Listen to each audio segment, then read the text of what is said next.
Ով հնարեց ջութակը, ով հնարեց սրինգը, թարմ գարուն էր, օրը պայծառ կապուտակ, Գանգեսի մթին անտառի պուրակում ճխում էին թռչունները, հովը գալիս թել-թել տանում էր ծառերի թևերն ու քաղանցքները, արուն քչփչում և գեղեցիկ լակմեն սիրում էր երջանիկ Հայանթուն։ Հայանթին եղեգնուտի մոտ թեք ընկել աննպատակ եղեգ էր տաշում ու քաղցր միտք անելով նայում լակմեին, իսկ լակմեն ծաղիկ էր քաղում ու երգում, և այնքան երջանիկ էր նա, որ չէր իմանում, թե ինչ էր երգում։ Խոսում էր հեքիաթական անտառը, բզում հսկա փետակի պես լի կյանքով ու երգով։ Նայում էր Հայանթին իր սիրած աղջկան և աննպատակ տաշում, տաշում էր եղեգը, դեն ձգում, նորը վերցնում, էլի տաշում։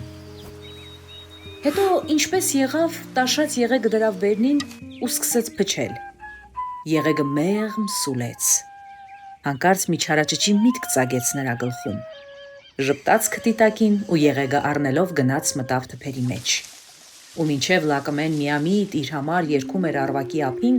Հայանթին սկսեց սուլել եղեգը ու նմանեցնել նրա երգին։ Սկզբում սուլոցը դժվար ու կոպիտ էր, բայց շուտով այնպես վարժվեց, որ պատրանքը հաջողվեց ու սկսեց բարձր ու համարձակ կրկնել լակմեի անգիտակից երգն ու խաղերը։ Հայանթի, հանկարծ սթափվելով ձայն տվավ աղջիկը, այդ ով է ինձ տնաս գալիս։ Չգիտեմ, ասավ Հայանթին թփերից դուրս գալով, չարաճճի ժպիտը հազիվ պահելով։ Բայց լակմեն տեսնելով նրա ձեռքի եղեգը գլխի ընկավ։ Սատանա, էլի մի բան հնարեցիր, լավ էիր տնազս տալիս, էլ չանես։ Բայց Հայանթին ձեռք չվերցրեց իր հանակներից, այնքան նվագեց, այնքան սրան նրան տնազ եկավ, որ թե գործիքը կատարելագործեց և թե լավ նվագող դառավ։ Նվագում էր ու ամենքին զվարճացնում։ Մի տխուր տղա էլ կար, Նալը, որ սիրում էր լակմեին։ Տխուր հուսահատ կնայեր սրան, կարծես մայր մտնող լուսնյակ լինի, գունատ պղնձագույն։ Լակմեն գիտեր նրա սերը, բայց երջանիկ էր, չէր մտածում նրա մասին։ Ասում էին ցնդած է այդ տղան, որովհետև մենակ շրջում էր անտառներում և հորթի աղիքներ կախում ծառի ճյուղերից, չորացնում, ոլորում։ Ծիծաղելով ասում էին, որ նա էլ ինչ-որ նվագարան է շինում։ Եվ ահա մի անգամ անտառում Հայանթին ու լակմեն ջահել տղաների հետ նստել մի ծառի տակ հանգստանում էին։ Երգում, զվարճանում էին տղաները գարնան սեզի վրա, և նրանց քրքիջն անտառի լռության մեջ զվարճացնում էր նրանց իր առակներով և ինքն էլ զվարճանում, լսելով նրանց անհոգ քրքիջը։ Այնտեղ էր և Նալը, որ հեռուն խոտերի վրա նստած նայում էր պատանիներին անժպիտ ու տխուր։ Հայանթի, ասավ բանաստեղծ Խալդունը, մի բան նվագի, լսենք։ Այ Նալն էլ ասում են նվագել գիտե, նա էլ որևէ բան կնվագի, կզվարճանանք։ Դե ձեզ տեսնեմ, ջահելներս։ այո, նվագեցեք, ձայն տվին բոլոր տղաները և զվարթացան։ Նվագեցեք, Կատակեց չարաճճիներից մեկը։ և ով հաղթի, թող նա լինի լակմեի սիրուն արժանի։ Բոլորը ծիծաղեցին։ Ժպտաց լուսածիծաղ լակմեն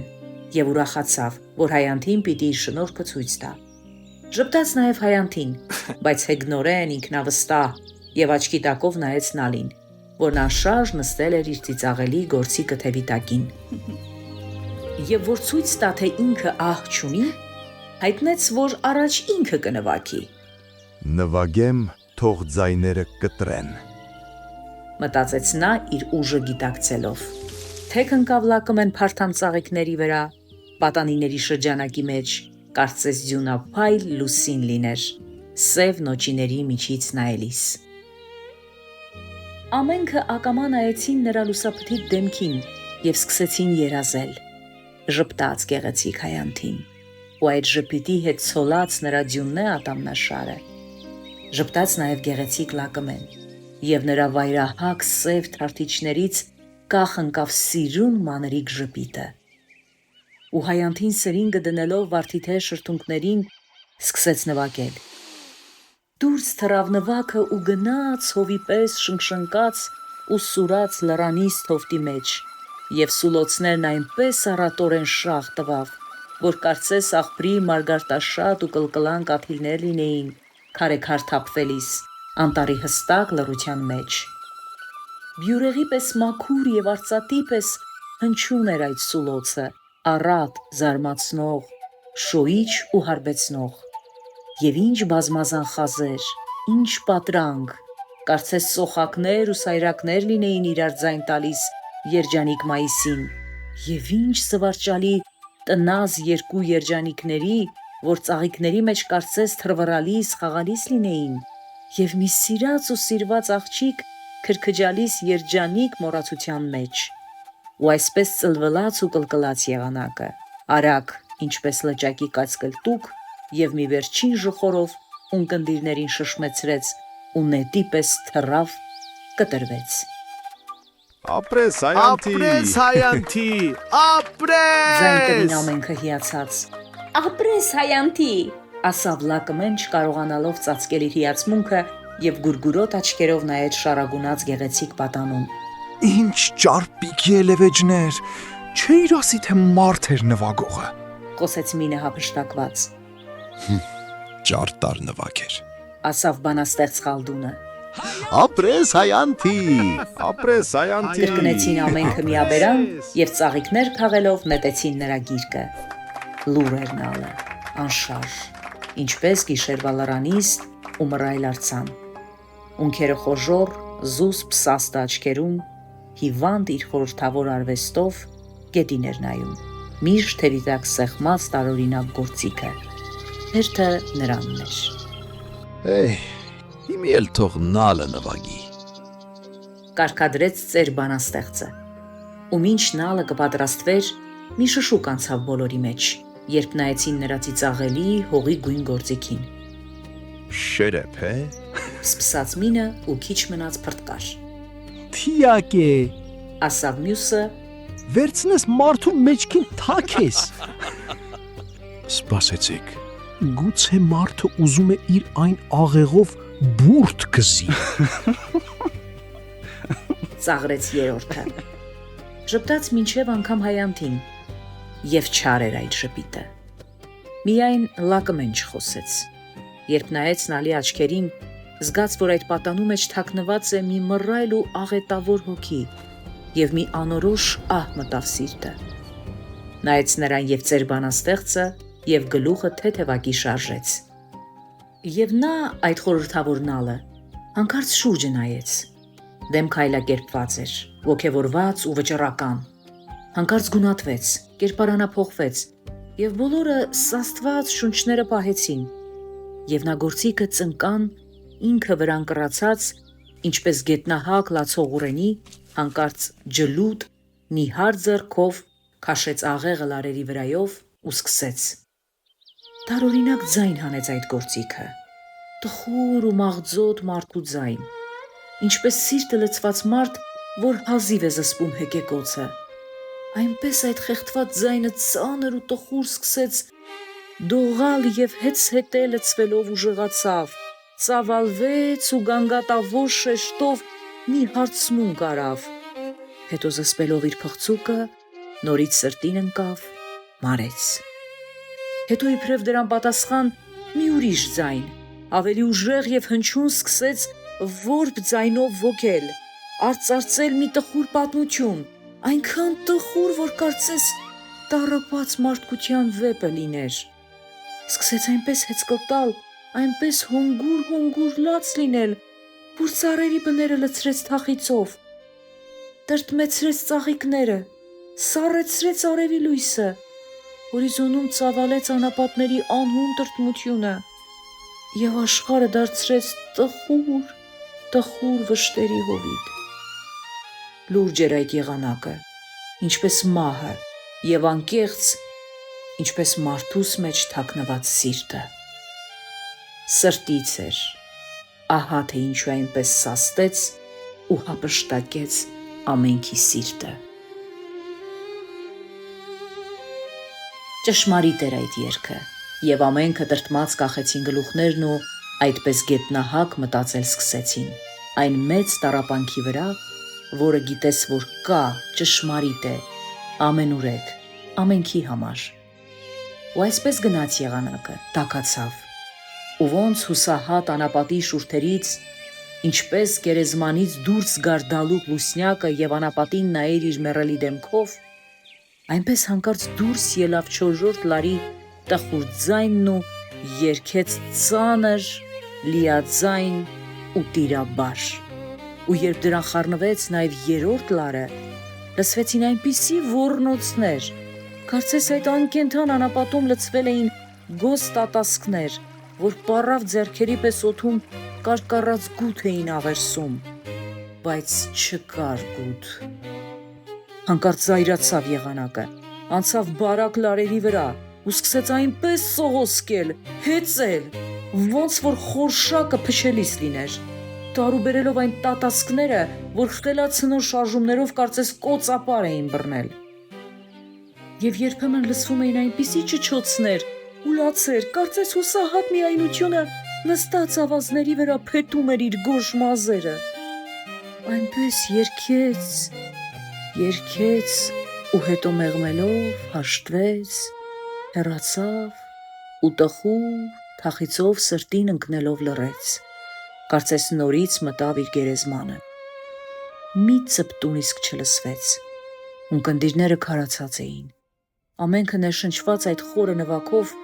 մռայլ հայացքները բարձրացրին դեպի Լակմեն ու Հայանթին։ Ահա թե որն է նվագը։ Ցած դրավ սրինգը պարտված Հայանթին,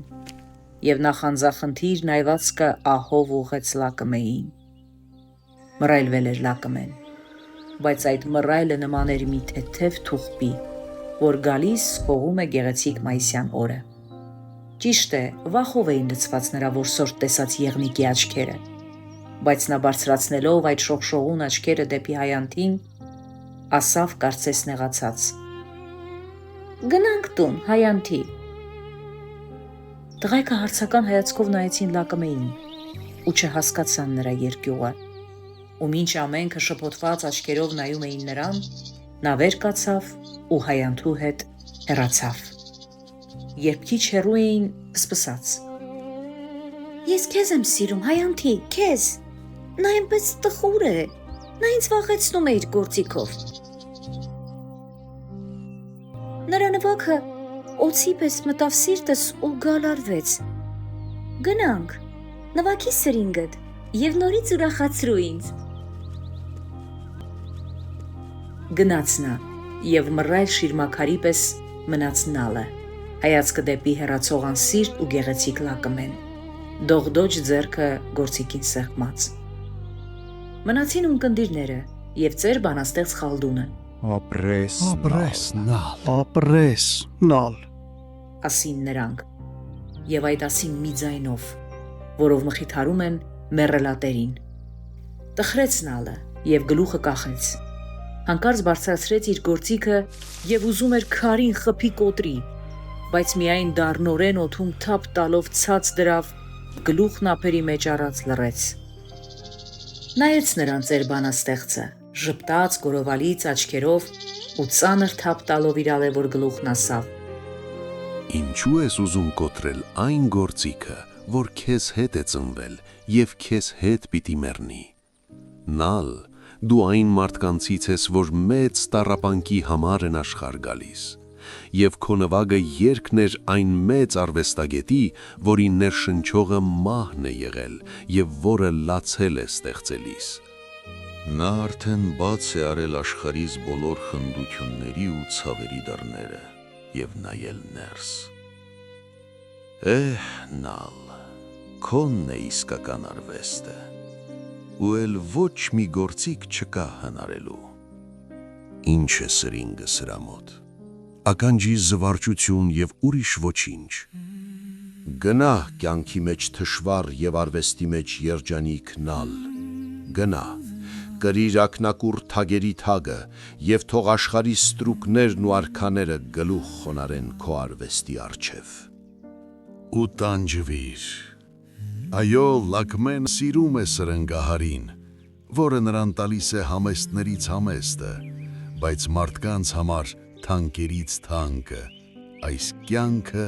եւ նրա ուրախությունը։ Նա քեզ չի սիրում, եւ ինչու սիրի։ Դու կմաշես այդ թիթեռնիկի կյանքը քո անկշռելի տառապանքների մեջ, միշտ լսել տալով քո աշնան կոծերն ու մահվան ձայնը։ Եվ ինչ, դու նրան չես էլ կարող սիրել, աղետավոր հոգի, որովհետև քո արվեստը սիրողը ուրիշ բան չպիտի սիրի, եւ արժի, եւ միթե կարող է ուրիշ բան սիրել։ Այդ օրվանից Հայանթին ավելի երջանկորեն սուլեց իր սրինգը, իսկ նա լգնաց տառապանքների մռայլ աշխարհը հեծելու եւ ստեղծելու։ Այդ օրվանից է ասում են, որ սրինգը սուլում է սիրո մեջ երջանիկ պատանու նման, այնինչ ջութակը միշտ մի անպատմելի թախիծ ունի իր ձայների մեջ։